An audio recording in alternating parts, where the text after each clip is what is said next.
안녕하세요. 오늘은 저와 함께 조이의 만분가 같이 해보도록 할 건데요. 만분가 일부만 같이 보고 문제 풀어보도록 할게요.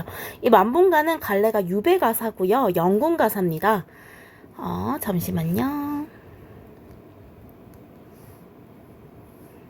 자, 유배가사고 영군가사라서 유배를 간 상태에서 임금님을 사랑하는 마음을 다룬 가사라고 볼 수 있겠고요. 한탄적이고 분노를 표출하고 있으며 원망을 드러내고 있어요. 근데 이거는 임금에 대한 원망이라기보다는 자신의 신세 한탄에 가깝습니다.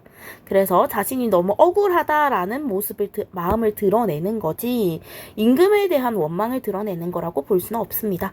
주제는 유배당한 현실에 대한 원망과 영군의 정의라고 볼 수가 있겠죠. 천상과 하계의 설정 나왔는데 우리 앞에서 본 송미인곡이나 사미인곡에서도 볼 수가 있었죠. 그래서 뭐 백옥경이나 자청전이나 삼청동리나 자미공 같은 건 천상의 세계에서 있는 곳인데 이런 곳을 통해서 옥황상제 또는 신선이 사는 곳인데 이게 임금님 계신 곳으로 비유했죠. 임금님 계신 곳을 여기에다 비유한 거죠. 자, 그래서 임을 잃은 여성을 서정적 자아로 설정해서 충신 연주지사를 보여주고 있는데 제목 분한 마음이 가득 차 있다라는 내용인데 이 제목에서 볼 수 있듯이 귀양간 자신의 처지를 천상 백옥경에서 하계로 추방된 것에 비유해서 유배하게 된 현실에 대한 발분의 정서, 분노를 표출하는 정서를 보여주고 있다라는 거예요. 자, 그러면 이 부분은 일단 그 서사에 해당하는 조금이라고 보고 서사 본사 조금이 있습니다. 같이 보도록 할게요. 자, 천상 백옥경, 여기서부터 이렇게 빨간색으로 형광펜 칠해진 모든 것들은 다 천상의 이미지를 가지고 있는 것들이라고 보시면 될 것 같아요. 임금 계신 곳이죠. 그래서 천상 백옥경, 옥황상제가 사는 궁궐, 임금님이 계신 요 곳을 11루 어디매요? 여기가 도대체 어디인가? 오세군 깊은 곳에 자청전, 신선이 사는 집이 가렸다라고 했으니까 임금이 계신 곳이 보이지 않아. 그래서 천문 구만리를 꿈이라도 갈똥말똥. 유배지와 한양 궁궐 사이의 심리적 거리가 상당히 먼 거죠. 사실 9만리나 떨어져 있을 이유가 없어요. 왜냐하면 9만리라고 하면요, 우리 심리에 4km거든요. 심리에 4km? 그러면 백리에 몇 킬로예요? 심리 4km니까 백리에 40km. 그쵸? 천리에 400km.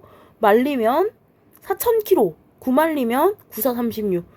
그러면 36,000km예요. 이렇게 떨어질 수가 없겠죠. 한반도 내에서는요. 그렇기 때문에 심리적 거리라고 볼 수가 있습니다. 9만리를 꿈이라도 갈똥말똥하다. 유배지에서 님을 그리고 있어요. 차라리 사라져서, 차라리 죽어 없어져서 억만변화하여 남산 늦은 봄에 두견에 넋이되어. 두견은 소쩍새를 이야기하고요. 소쩍새, 젖동새라고도 하는데 다른 새들은 이렇게 찍찍찍찍 이렇게 운다면 두견새 같은 경우는 소쩍 이렇게 울어요. 되게 슬프게 울어. 그렇기 때문에 두견새는 보통 옛날부터 한의 상징이라든지 억울함의 상징, 슬픔의 상징이 되곤 했습니다. 그래서 이렇게 두견에 넋이 되어서 이와 가지 위에 밤낮을 못 울거든. 내가 차라리 사라져가지고 억만 번 다시 태어나서 그 소쩍새에 넋이 되어가지고 못 울거든. 밤낮으로 못 울지라도 그렇게 된다면 신선 사는 곳의 저문 하늘에 구름이라도 되어서 바람에 흘리나라 자미궁에 날아올라 임금 계신 곳에 가서 옥황 앞에다가 지척에 나아 앉아서 흉중에 쌓인 말씀 실컷이 사뢰리라. 내 마음속에 있는 말을 실컷 하고 싶다라고 이야기하는데 여기서 두견이나 구름은요, 유배운 억울한 심정과 임금에 대한 그리움이 내포된 화자의 분신이죠. 이 자연물인 분신을 통해서 화자의 마음을 드러내고 있으니까 뭐 객관적 상관물이라고 볼 수도 있을 것 같네요. 자, 아무튼 그래서 흉중에 쌓인 말씀을 실컷이 사리리라. 이게 바로 위에 있는 요 글들, 위에 있는 게 아니라 요 만분가라는 글을 쓰는 동기가 되겠죠. 자신의 억울함을 호소하고 싶다라는 거예요. 와, 이 내 몸이 천지간에 늦게 나니. 내가 늦게 태어나긴 했지만 다시 태어난 것처럼 보여요. 왜? 라고 한다면 밑에 이런 것 때문에 초계기인가 가태분가, 이 사람들의 이제 후신, 나중에 태어난 몸인가 아니면 넋인가라고 하는데, 여기서 초객이나 가태부는요 중국 사람들인데 옛날에 억울한 누명을 썼던 인물들이에요. 그래서 내가 몸이 늦게 나기는 했지만 이들의 후신, 다음에 태어난 몸이거나 넋인 것 같다. 그러니까 내가 이들만큼 억울하다라는 얘기겠죠. 그래서 여기서부터 여기까지는 억울한 누명을 썼던 인물들과 자신을 비유했다라고 볼 수가 있어요. 자, 현강은 중국 강소성 근처의 강으로 유배지를 뜻해요. 그래서 유배지가 고향이라고 하는 건 너무 오래 있었다라는 얘기겠죠. 그래서 10년을 유락했대요. 유배지에 너무 오래 있었어. 그러니까 이제 백구, 갈매기들과 백구면 휜 갈매기죠. 휜 기러기, 휜 갈매기. 휜 갈매기인데 갈매기들과 벗이 되어 함께 놀자 하였더니 어르는 듯 괴는 듯 남의 없는 임을 만나. 이 백구는 날아갈 수가 있죠. 날개가 있으니까. 그래서 임을 만나서 금화성 백옥당의 꿈이조차 향기롭다라고 해서, 여기 금화성 백옥당은요 적송자라는 사람이 득도한 곳이야. 그러니까 하늘과 닿아 있는 곳이겠죠. 이렇게 하늘까지 갈 수 있는 새를 보니까 이 임을 만나는 것처럼 보이고, 이 새를 보니까 오히려 더 그 꿈조차 향기롭다, 님에게 닿고 싶다라고 이야기하고 있어요. 자, 그래서 오색실 이음 짧아 임의 옷을 못하여도, 오색실로 임의 옷을 짓고 싶은데 이음이 짧아서 님의 옷을 못하여도 바다 같은 님의 은을 추어도 나 갚으리라. 어떻게든 님의 은혜를 좀 갚고 싶다라고 하면서 님에 대한 충성심을 드러내고 있고요. 백옥 같은 이내 마음, 이렇게 깨끗한 내 마음, 자신의 억울함을 상징하기도 하고 님에 대한 순수한 마음을 상징하기도 합니다. 이런 마음, 님 위하여 지키더니, 나는 분명 이 순수하고 백옥 같은 마음을 지켰는데 장안의 어젯밤에 무소리 섞어치니, 여기서 무소리는 무오사인데요. 훈구파가 살인파를 대대적으로 숙청한 일을 무오사라고 하고요. 조금 더 역사적인 이야기를 해보자면 성종 때 일어났던 일이고, 단종 복위 운동에 대해서 훈구파의 몇몇 사람들이 이제 조의 어쩌고저쩌고라고 하면서 거기에 대한 어떤 이야기를 밝힘으로써 살인파가 훈구파가 지금 왕실의 어떠한 그 명맥에 대해서 반기를 든다라고 해서 역모로 훈구파를 대대적으로 숙청하게 되면서 거기에 조위도 따라서 이제 유배를 가게 돼요. 그래서 이 무서리가 섞어쳤어요. 그래서 나는 백옥 같은 마음이었는데 무사화에 그냥 막 이렇게 딸려가게 된 거야. 그래서 일모수죽은 뭐냐면, 여기 지금 해질녘 긴 대나무라고 되어 있는데, 요게 지금 200시의 인용이라고 볼 수가 있거든요. 그렇기 때문에 해질녘 긴 대나무의 의지함이라고 해석하시면 돼요. 그래서 해질녘 긴 대나무에 의지해서 파란 소매도 차기도 차구나, 자신의 어려운 처지를 촉각적 심상으로 드러내고 있어요. 나는요, 매난국죽이라고 해서 사군자의 일종으로 지조와 절개를 상징합니다. 난을 꺾어지고 님 계신 데를 바라본다는 건 님에 대한 충성심이겠죠. 근데 약수 가려진데 구름길이 험하구나. 한양 가는 길, 님에게 가는 길이 이 약수, 화자와 님을 막는 장애물 때문에 험하다라고 했으니까 약수는 간신이 되겠죠. 그쵸?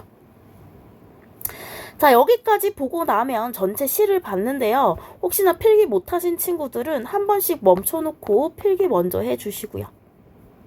한 번씩 멈춰놓고 필기 먼저 해주시고, 그리고 나서 문제 푸시고 저랑 같이 문제 풀어보도록 하겠습니다. 자, 그럼 문제 풀고 오셨죠? 자, 밑으로 내려가서요. 44번 문제인데 윗글에 대한 설명으로 가장 적절한 거. 자연물 뭐 있었어? 두견의 넋이 되고 싶다 했고요. 차라리 구름이 되고 싶다라고 했으니까 자연물을 활용해서 화자의 그 님에게 가고 싶은 심정을 드러내고 있다. 1번이 가장 맞죠. 반어적 표현 없었고 의성어의 대어 없었고요. 풍자적 기법 없었고 구체적 묘사 없었습니다. 그래서 4개는 다 없었고 1번이라는 거 바로 알 수 있는 부분이죠. 자, 그리고 45번으로 갈게요. 기역과 미음의 의미에 대해 적절하지 않은 거, 이런 건 어쩔 수 없이 왔다 갔다 해야겠죠. 근데 한번 보자면요. 기역은 구만리, 그 다음에 니은 구름, 디귿 바람, 그리고 미음이 백구고요. 리을이 초객이네요. 그쵸? 자, 그럼 볼게요. 기역이 화자와 대상 사이의 거리 구만리였죠. 맞네요. 심리적 거리든 뭐 물리적 거리든 일단 거리는 거리잖아요. 그쵸? 잠시, 아니야. 거리라고 하면 물리적 거리라고 해석을 해야겠네요. 그러면 물리적 거리든 심리적 거리든 일단 거리는 거리니까 맞죠. 그쵸? 얘는 구름인데 구름은 화자가 되고 싶었던 거 아닌가요? 구름이 돼서 님에게 다가가고 싶다. 천성계로 가고 싶다라고 했잖아요. 그쵸? 근데 장애물이라고요? 방해물이라고요? 정답 2번 되겠죠. 그쵸? 그 다음에 디귿은 백군데 바람이죠. 디귿 바람이죠. 자꾸 실수를 하네요. 디귿 바람이고 화자와 대상의 만남을 도와주는 매개 맞습니다. 그쵸? 바람에 흘리 뛰어 구름이 바람으로 인해서 그 천상으로 가고 싶다라고 이야기한 거니까 요거 맞죠. 그쵸? 그 다음에 동질감을 느끼는 존재가 백구 맞고요. 교감을 나누는 존재 다시 한번 볼게요.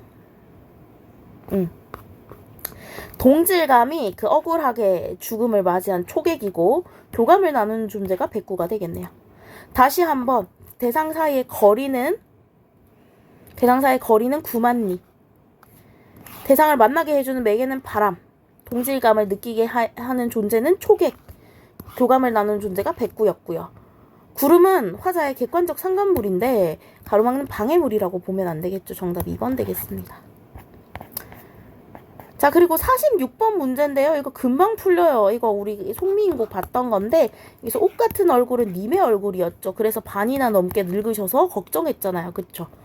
근데 여기 지금 3번 문제 뭐라고 돼 있냐면 시와 나에는 임금에 대한 자신의 마음이 옥처럼 순수하다. 시는 맞는 말 되겠는데 나에서는 이거 임금의 얼굴이죠. 얼굴 빛이 옷 같다라고 이야기한 거니까 임금을 상징하는 거지 나에서는 자신의 순수한 마음을 상징하지 않습니다. 정답 3번 되겠죠? 그쵸. 자, 여기까지 보고 나서요. 문제 다시 불러보자면 44번에 1번, 45번에 2번, 46번에 3번입니다. 여기까지 하고 오늘 영상은 마무리하도록 하겠고요. 다음 영상에서 한번 같이 보도록 할게요, 여러분. 안녕.